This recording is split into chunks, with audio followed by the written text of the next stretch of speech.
Welcome back to our channel.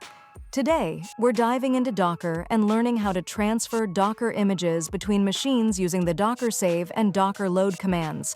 We'll be working with two popular images, Golang and Ubuntu.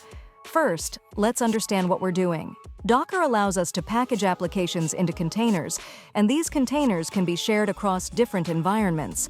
However, what if you need to move a Docker image from one machine to another without a registry? That's where Docker save and Docker load come in handy. Before we use the Docker save command, let's check our available Docker images. Running the Docker images command gives us a list of all images on this machine.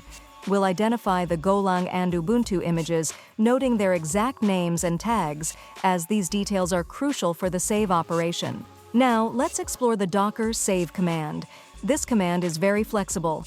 The O option stands for output, which allows us to specify the file name for the saved image. In this demonstration, we'll be saving both the Golang and Ubuntu images into one .tar file. This feature of Docker save is particularly useful when we want to bundle multiple images together. Here's how we do it.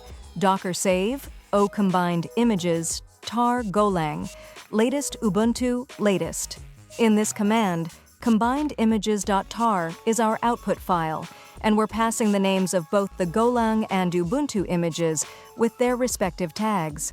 The Docker save command will package both images into the combined images.tar file.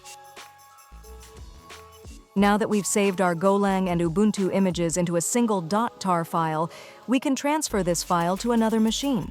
This can be done using any file transfer method like SCP, FTP, or even a USB drive. With the images transferred to our second machine, we'll use the Docker load command to import them. Since this machine doesn't have these images, we'll load them from the combined images.tar file we just transferred. By running docker load, combined images.tar, we successfully import both the Golang and Ubuntu images on this machine.